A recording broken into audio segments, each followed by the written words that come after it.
Apparently, the COVID-19 investigation is leaning towards a massive cover-up. There's a subcommittee going on right now. The world's not paying attention to this, but I think some savvy people are, especially over on X. There's a lot of great journalists who are doing incredible investigative work. Let me just catch everybody up in the audience real quick here and get the besties involved. Over the past year and a half, a House subcommittee has been focused on the origins of COVID-19. And they've been investigating the NIH's ties with gain-of-function research in Wuhan. The subcommittee was painted early on as like, this is angry Republicans, this is about mask mandates. It was like highly politicized, but it's actually turned out to be very effective bipartisan investigation. We'll get in on that in a minute.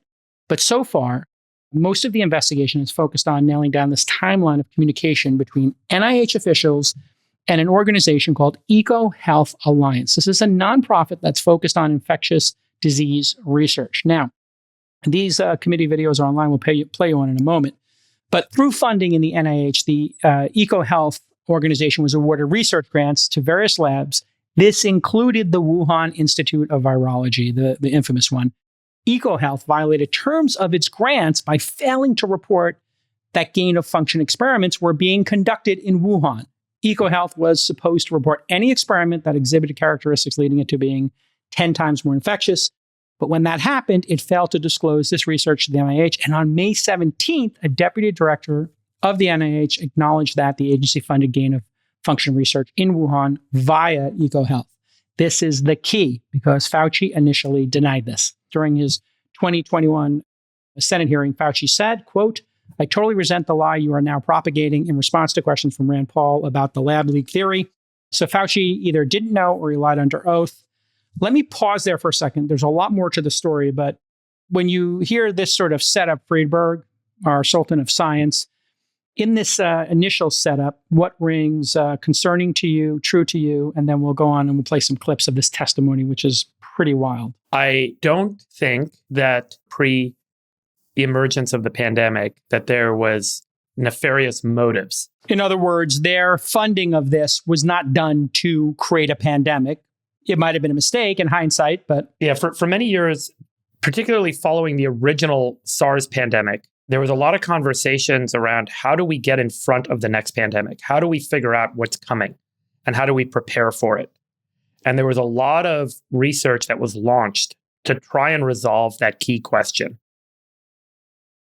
This is like the movie 12 Monkeys. You guys ever see that movie? I think at one point. Yeah, sure. It's like, does the effort to try and stop the problem cause the problem? I think that from my point of view, there's a very high probability that there was some leak that meant that the work that was going on to try and get in front of the next pandemic and understand what we could do to prepare ourselves and what vaccines could be developed and so on actually led to the pandemic. So then when that happens, how do you respond when you're sitting in that seat?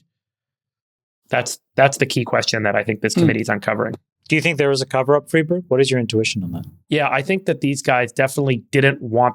I think what they were trying to do was prevent that from being the focal point and protect their own asses at the same time.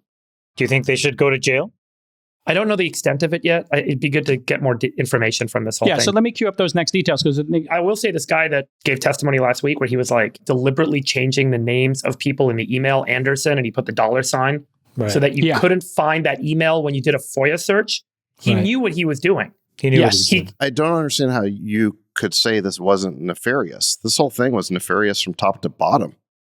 Well, yeah, let me cue this up here, Sachs, and then get your... Why are you exonerating it? Hold on, let me cue it up. All right, so we started to see some consequences and accountability. Last week, the U.S. Department of Health cut all funding to EcoHealth. In response to the committee's investigation, they disbarred its president, Peter Daszak.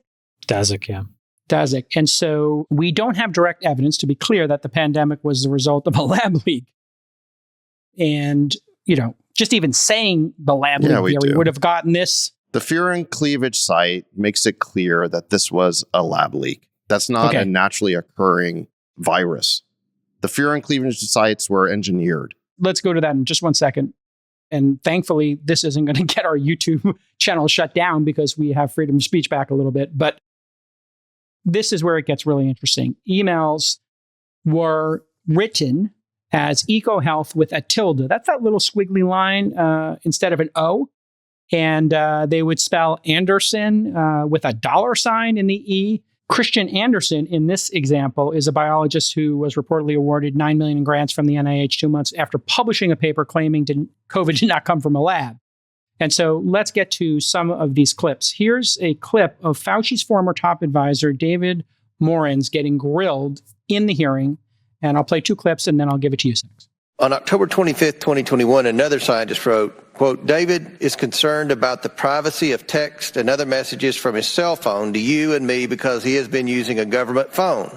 This came from Tony, end quote. Sir, did you ever have any conversations with Dr. Fauci regarding using personal phone or email to communicate with Dr. Daszak? I don't remember it. It's possible. I probably wouldn't have remembered it, and I don't remember it. On January 18th, you testified that you did not have any conversations with Dr. Fauci regarding EcoHealth. On October 25th, 2021, you wrote, quote, Peter, from Tony's numerous recent comments to me, they're trying to protect you, end quote. You meaning EcoHealth and Dr. Daszak. Dr. Morens, did you ever have any conversations with Dr. Fauci regarding EcoHealth? Well, the ones you just mentioned, I don't have any recollection of that. No recollection? No recollection, no. All right, so we're on the no recollection train, and then I'll give this final clip here. This is unbelievable, Sachs. Apparently there's a FOIA lady, Freedom of Information Act lady, working at NIH to train and help and mentor people on how to avoid having their communications. These are people who work for us, and she's the FOIA lady at NIH. Play the clip, Nick. And as you've said, you previously testified that you did not delete any federal records. But on February 24th, 2021, you wrote, quote, I learned from our FOIA lady here how to make emails disappear after I'm FOIA'd, but before the search starts.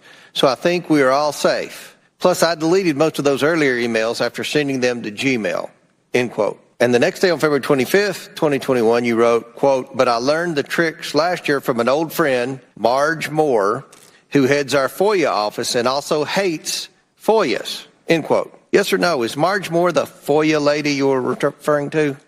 She was at the time. I believe she's retired since then. Did the NIH FOIA office instruct you on how to delete emails or avoid FOIA? No. All right, Sachs. There's your red meat. Smoking guns everywhere. What do you think? Please give me a couple of minutes to kind of lay out what happened here. Okay, so Fauci knew very early as February 1st of 2020, that COVID came from a lab leak. The scientists said so. All they had to do was look under a microscope and see the furin cleavage site, which is not naturally occurring. It's something that was added, basically bioengineered to the virus in order to make it more transmissible in humans. So they knew right away that this somehow came from a lab leak. And Fauci and Collins said in emails that they were going to begin a brutal takedown in order to conceal this fundamental truth of the lab leak from the public. Now, why would Fauci need to conceal this? Because he had funded gain-of-function research programs via Peter Daszak and the EcoHealth Alliance to conduct, again, gain-of-function research at the Wuhan Institute of Virology. Moreover, Fauci was personally responsible for reversing an Obama-era decision to prohibit gain-of-function research because it was so risky. Fauci wrote op-eds justifying gain-of-function research. He wrote a paper in 2012, which was actually quite candid about the risks of gain-of-function. He describes the kind of lab leak that could occur and the type of virus that could escape from a lab because of gain-of-function, but then he says that it's a risk worth taking. So this is somebody who funded the Wuhan lab, he funded gain-of-function research, he was personally responsible for lifting the ban on gain-of-function research. He had a lot of reasons to want to hide the fact that COVID was engineered in a lab and was lab leak. And so we know that even before this conspiracy to basically defraud the FOIA request, that Fauci had done things like organize that letter to the Lancet, which smeared and demonized scientists who were trying to tell the truth, saying that the so-called zoological theory was nonsense, this had to be from a lab. He was doing things like this. And now we have this added piece, which is this longtime colleague of Fauci and Collins at NIH, Dr. David Morens, developed a strategy for evading FOIA requests that would expose the truth. He did this by deleting government emails, which is a crime, by using private email to conduct government business, which is also a crime, and then strategically misspelling names and titles to frustrate the FOIA searches. And then the craziest part is that Morenz foolishly detailed his schemes in emails that Fauci would have seen, that Fauci was on the distribution list of. So he has no plausible deniability. It's literally like, they're like, here's how we can avoid getting caught in an email. You have to see the FOIA piece within the overall picture here, which is Fauci from the get-go was lying about the origins of COVID in order to cover up his role in funding this type of research. Yes. And there was a comprehensive effort by people at NIH, likely at Fauci's direction, to, again, not just cover this up, but to smear scientists who they are went telling on us the truth. offensive in addition to trying to cover their essence. Yeah, people like Jay Bhattacharya, who then got banned on censored Twitter. and banned on social media. By the way, who is a Stanford professor, was banned for speaking up. Chamath, let's zoom out here and start thinking strategy and theories of what's going on here. I have my own, but I'm curious to hear yours first as we go around the horn here. What's your take on this? I would like to make 4 points, I think, that kind of summarize my view of this. I think what happened here needs a really clear accounting because the implications are far greater than I think people realize. And I think why maybe the 4 of us have always been tugging on this little thread is because each of us instinctively understood that. So the first is, if you just look at the macroeconomic consequences of what COVID did and our reaction, we broke the seal of having absolutely no accountability on massive spending, right?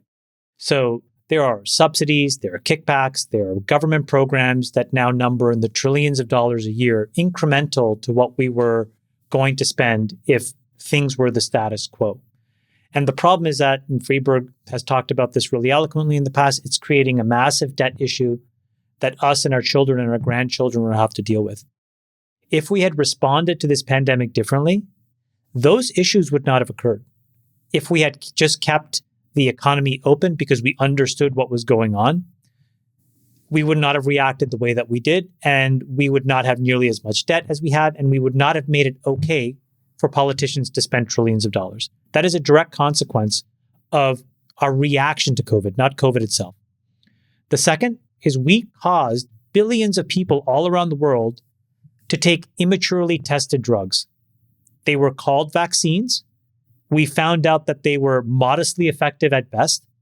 And then some of them were designed in some ways to manipulate our DNA, and we just don't know what the long-term impacts will be. We see some small issues of myocarditis. We see other issues of all-cause mortality. But the point is, we just don't know. And that would not have happened had we not rushed to force people to stand in a line and get a jab in order to get back to their normal life. That was a direct consequence, not of COVID, but of a reaction. The third is what we're realizing right now is that we had this power-drunk apparatchik. And this is similar to the quote that Mike Pompeo made. When he took over the CIA, what he found, and he said this after, when he left, was there were people on the top floor of the CIA building, the 7th floor of the Pentagon, that fundamentally believed that it wasn't the Democrats nor the Republicans that ran the country, but it was them. And I see a similar level of arrogance here, which is this belief that they know better.